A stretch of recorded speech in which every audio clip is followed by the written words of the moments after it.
Hola chicos, bienvenidos. Vamos a continuar con esta modalidad virtual para el dictado de laboratorios. En esta ocasión vamos a ver medidores de velocidad y caudal por presión diferencial. Vamos a separar el laboratorio en dos experiencias. La primera va a consistir en comparar valores obtenidos mediante un tubo pitot asociado a un manómetro contra los que se registran mediante un anemómetro de hilo caliente portátil. Y en la segunda experiencia vamos a obtener la velocidad que tiene un túnel de viento portátil a través de un tubo Venturi asociado a un manómetro de agua, y a esos valores los vamos a comparar con los que indican el registro de velocidad del sistema del túnel. Bueno, un poquito sobre el arreglo experimental. Para la primera experiencia se utilizó el túnel de viento del laboratorio, es de un circuito cerrado. En uno de los extremos, ahí en la foto no se ve, pero hay un motor con una hélice. La hélice está metida en el interior del túnel, que es la encargada de impulsar el aire y dar la velocidad dentro del túnel. Dependiendo con qué revoluciones o a qué velocidad de giro está la pala esa, vamos a obtener diferentes valores de velocidad. En la parte blanca del túnel, esa es la sección de prueba. Ahí se instalan todos los modelos a ensayar y se realizan las mediciones que se necesiten. Una particularidad de este túnel es que es de capa límite. Esa sección rectangular que tiene la particularidad que nos da un perfil de velocidades más semejante al que hay en tierra. Un perfil de velocidades en el que está inmerso, por ejemplo, un edificio, y no tanto como el que se encontraría un avión volando a determinada altura. En el interior del túnel se instalan los dispositivos. A la derecha tenemos el tubo pitot. Fíjense que en la parte inferior, acá, están unas mangueritas. Esas están conectadas a la toma estática y a la toma total del tubo pitot. Y a la izquierda tenemos el anemómetro portátil. Esta es la varilla del anemómetro, pero acá en el extremo está el sensor, que es un filamento, un determinado material, un hilo bien finito, que vamos a ver un poquito en detalle cómo es el funcionamiento en un ratito. Con respecto al tubo pitot, ya algo tienen que haber visto en la teoría.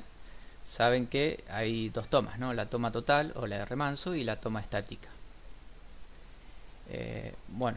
Este es el tubo. En el interior hay diferentes caminos, no sé cómo decirlo, orificios. Acá en el esquema capaz es más ilustrativo. En la punta del tubo, correspondiente acá en este punto en el gráfico, hay un orificio que comunica todo este canal con un manómetro. Por ejemplo, este orificio iría por el interior del tubo y saldría acá abajo. Acá iría asociado el manómetro que corresponda. Y en el otro orificio, en la superficie del pitot, también hay un orificio vinculado a través de caminos a la otra parte del manómetro. En este caso sería la lateral del tubo pitot. Bueno, cuando el aire choca la parte frontal del tubo pitot, el aire entra, llena todo este circuito, empuja la columna del fluido hasta una determinada altura y se queda estático ya, ¿no? Entonces, ahora el aire por acá no va a pasar.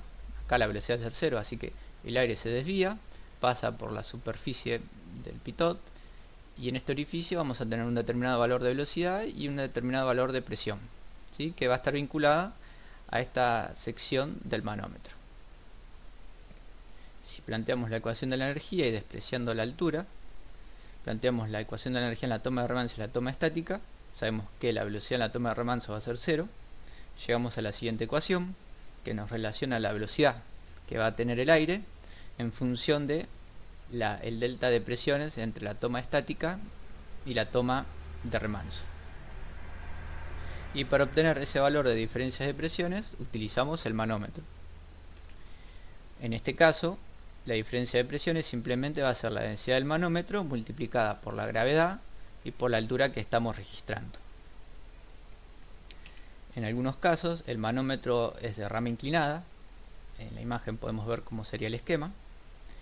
La ventaja de este esquema es que vamos a obtener una lectura más precisa, vamos a obtener una mejor resolución en la medida del desplazamiento de la columna, pero vamos a sacrificar rango de velocidad.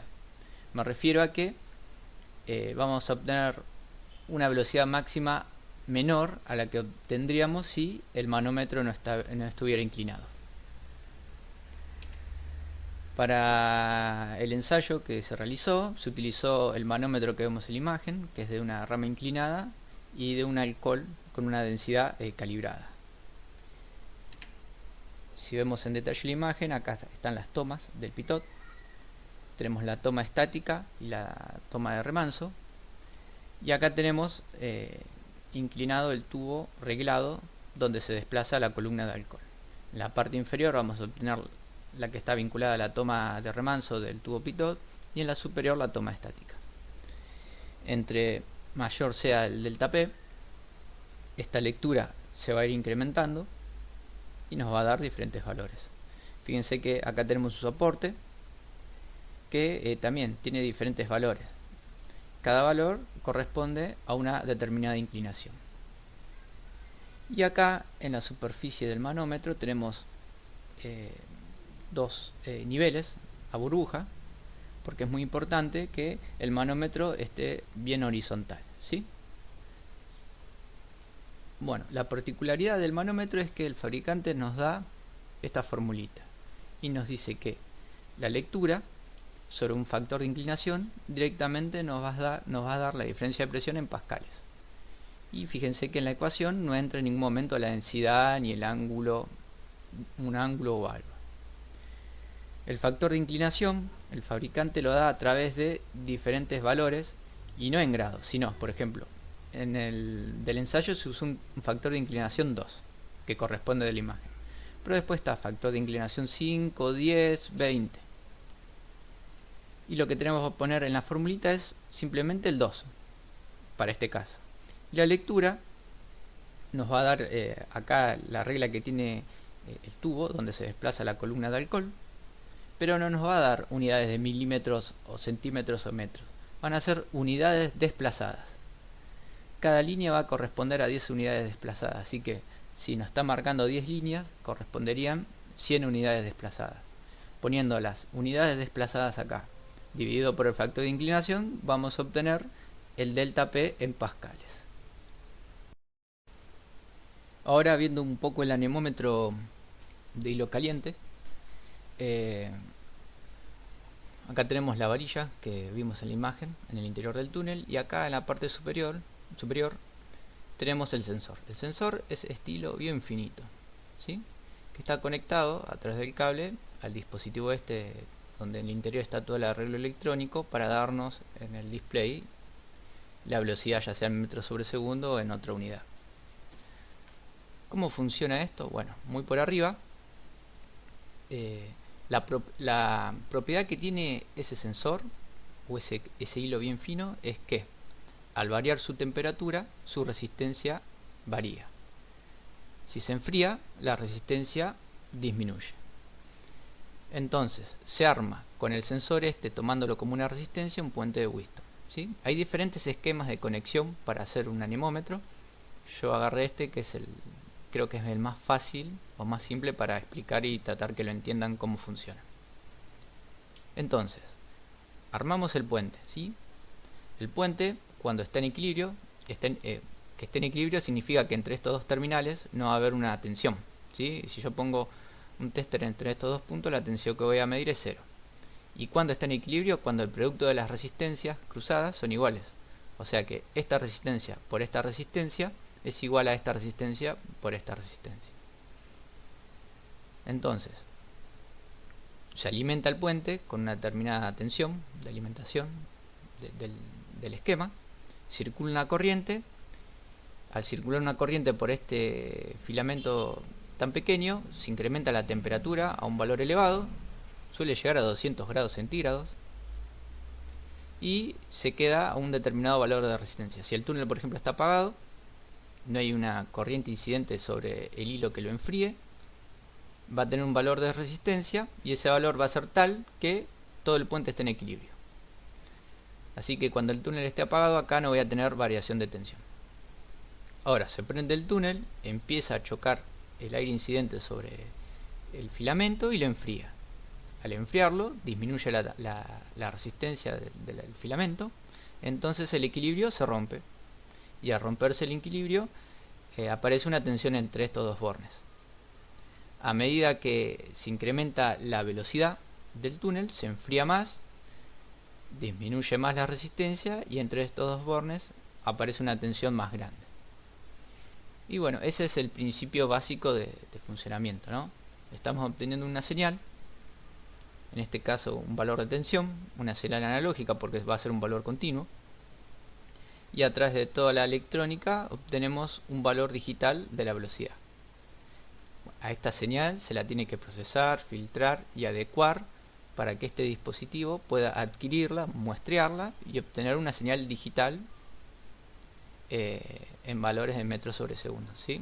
Se calibra todo esto. El valor de la tensión está calibrado con un valor de referencia de velocidad. Entonces, que acá varíe, por ejemplo, un volt, acá estaría variando, por decir algo, no sé, 2 metros sobre segundo. Y ese sería el principio de funcionamiento de este tipo de dispositivos. Ahora bien, repasemos un poquito, ¿no? En el tubo pitot y en el manómetro lo que estamos obteniendo es un valor de la velocidad, pero todo en base a principios físicos. Un delta de presión a través del manómetro, planteando la ecuación de la energía entre dos puntos en el pitot, obtenemos la velocidad. Entonces, a partir de un principio físico, obtenemos el valor de velocidad real en el que está operando el túnel. La única precaución que hay que tener es que todo tenga un buen mantenimiento y que el manómetro esté bien nivelado. Y siempre tenemos una señal analógica. Es toda una señal continua. Una contra que podemos tener con el manómetro es la dinámica del mismo manómetro. El manómetro no va a llegar a captar o registrar valores o cambios en la velocidad en un instante, en un delta de tiempo muy chico, ¿sí? Todo lo que es respuesta en frecuencia, el manómetro es muy malo, ese tipo de manómetro. Y para estudiar o poder de alguna forma adquirir esos cambios instantáneos de la velocidad en un delta de tiempo muy chiquito, ahí entra en juego lo que es el anemómetro de hilo caliente o estos tipos de dispositivos analógicos digitales. Estos se usan mucho para el estudio de la turbulencia y todo lo que es la variación o la dispersión de la velocidad en diferentes momentos. Bueno, aclarado todo esto, vamos a ver el video y cómo se realizó la experiencia.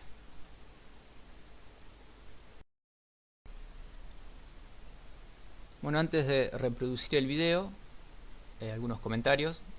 Fíjense que la grabación del laboratorio es anterior al cambio de sección, por eso ven la sección amarilla, y hay un pórtico ahí donde se sujetan los modelos. Vamos a prender el túnel, vamos a registrar o cambiar la velocidad del túnel incrementándola, y ahí vamos a registrar los valores del manómetro y los del anemómetro, y ustedes después los van a comparar. Lamentablemente solamente tenemos la carrera ascendente, no tenemos la grabación de la carrera descendente de la velocidad. Lo ideal, teniendo la carrera ascendente y descendente, ustedes podrían hacer un estudio también de la histéresis del instrumento. Pero bueno, vamos a quedarnos en esta experiencia con la carrera ascendente. Ese es el manómetro de rama inclinada con las tomas. Bueno, ahí la imagen no se ve, pero la idea es que las burbujitas, tanto de las dos posiciones, vienen en el centro. Y esas mangueritas de silicona entran al túnel y se ponen en la toma estática y de remanso del pitot. Ahí tenemos las tomas estáticas del pitot Y ese es el anemómetro portátil. Con el túnel apagado, ese es el control de velocidad del túnel grande. Con el túnel apagado, y ahí cuando lo prendimos, tenemos el anemómetro indica 4,3 metros sobre segundo, y el manómetro, vamos a detener un poquito, no sé si lo llegan a ver, ahí está. La resolución del video no es la mejor, pero acá sería las unidades desplazadas de alcohol. Tenemos una línea, dos, tres líneas aproximadamente, tenemos 30 unidades desplazadas. Bueno, ahí lo tenemos en el pizarrón. La velocidad del anemómetro 4,3 metros sobre segundo, y unidades desplazadas en la escala 1 en 2, nosotros vamos a utilizar el 2 para dividir en la ecuación, son 30. Ahora subimos a 5,5 metros sobre segundo según el anemómetro, y acá obtenemos otra cantidad de unidades desplazadas.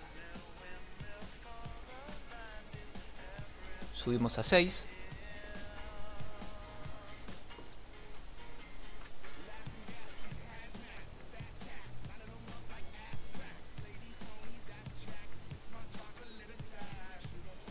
Y tenemos 75 unidades desplazadas. Y la última medición se realizó en 8,1 aproximadamente.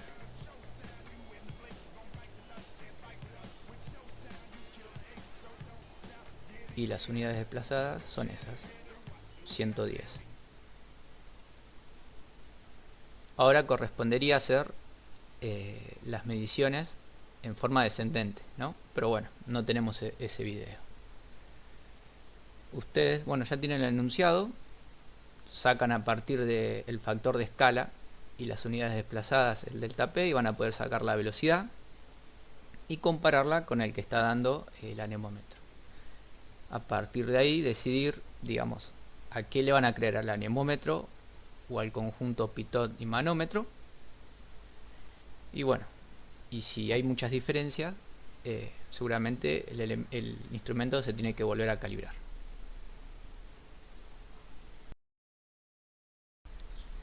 Vamos a continuar con la segunda experiencia. Ahora vamos a tener un microtúnel portátil asociado o instalado en él un Venturi. Tenemos, el Venturi es este, donde acá tenemos la sección divergente, y las tomas de presión tenemos en esta sección y en esta otra. En esas tomas van a estar instalado un manómetro, que es el que vemos acá en la imagen, que no está inclinado y es de agua. Este manómetro se hizo en laboratorio, simplemente son dos tubos de acrílico y está pegada una regla. Abajo está sellado y arriba están las mangueritas instaladas. Así que en este caso vamos a tener la diferencia de presión entre dos puntos estáticos, entre la sección esta, la presión estática en esta sección y la presión estática en esta otra sección, a diferencia del pitot, que teníamos presión estática y de remanso.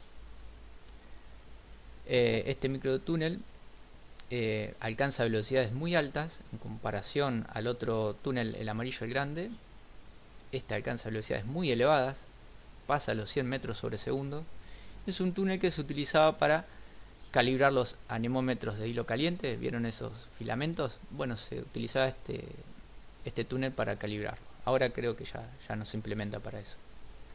Y este es el sistema de control de velocidad. Y acá está el indicador. Acá en la imagen podemos ver que alcanza hasta 160 metros sobre segundo. Según el indicador, alcanza esa velocidad. Entonces, vamos a poner el indicador en un valor de velocidad. Vamos a través del Venturi y el manómetro vamos a registrar cuánto sube la columna de agua, y a partir de eso obtener un valor de velocidad y compararlo. Para eso, bueno, acá hay un esquema. Bueno, acá está al revés el esquema. Nosotros partimos una sección finita a una divergente, una más grande, pero la idea es la misma. Tenemos el Venturi, planteamos la ecuación de continuidad, porque el caudal acá en esta sección, en esta sección, en esta sección es el mismo, y planteamos la ecuación de la energía entre estos dos puntos, y obtenemos esta expresión para el caudal en función de los diámetros de las secciones y la diferencia de presiones entre esos dos puntos. Esta diferencia de presiones es estática, multiplicado por la densidad del fluido que se está midiendo, en este caso el aire. Una vez que tenemos el caudal es fácil determinar la velocidad en las diferentes secciones, ¿no? Y para sacar el delta P simplemente utilizamos la lectura del manómetro de agua. Acá va la densidad del agua.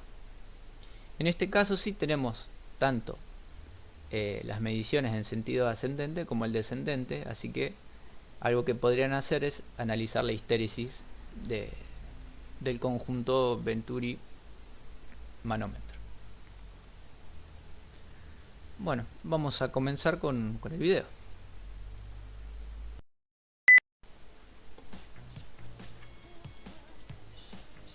Ahí podemos ver el microtúnel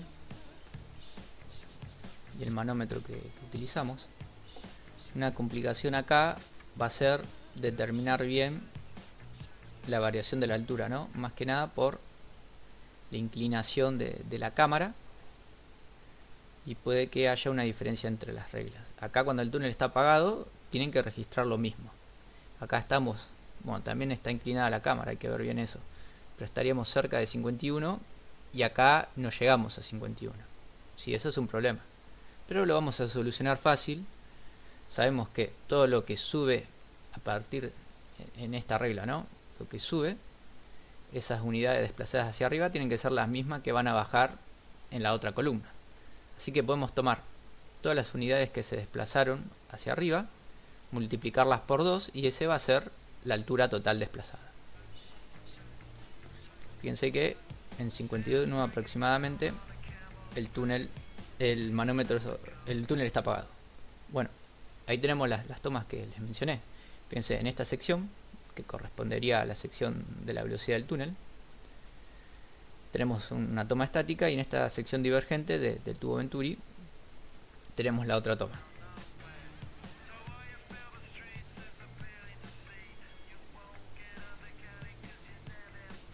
Y ahí arriba las mangueritas. Este es el sistema de control de velocidad del túnel.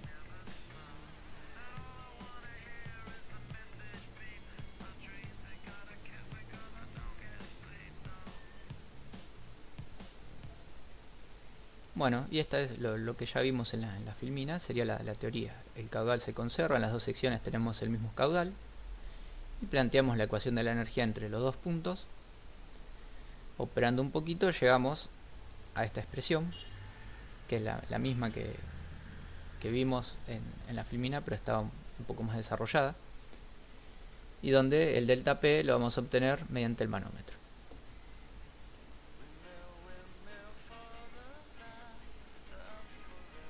Y ahí son la subida y bajada de velocidades que vamos a hacer. Vamos a ir desde 30 hasta 120. Comenzamos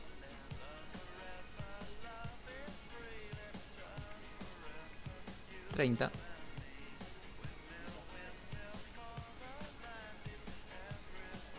Ahora sí, 30. Y fíjense que registramos ese valor. Estábamos en 51, estamos en 52, casi medio, así que nos movimos 1,5 centímetros casi. La altura total de la columna de la variación sería ese valor por 2. Igual al final tenemos la tabla con la variación de altura en el pizarrón, así que no va a ser necesario que la saquemos del video. Ahí me acordé. Aumentamos 60. Vemos que se incrementó la variación de la columna de agua.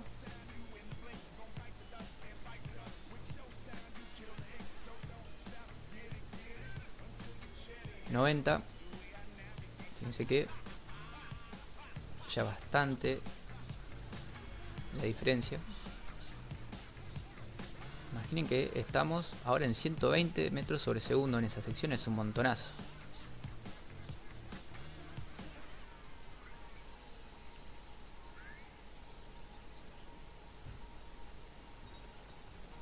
Estamos llegando al límite casi de el manómetro. Bueno, esos son los valores que se registraron. A 120, casi 80 centímetros de columna de agua. Bastante.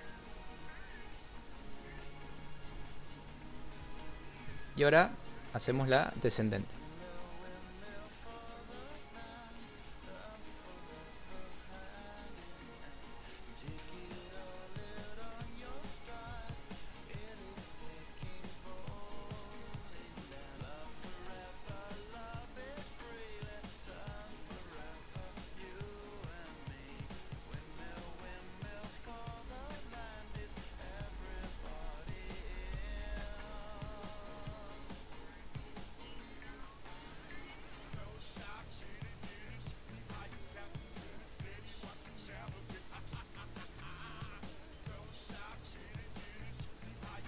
Bueno, y ahí tenemos los valores de la bajada.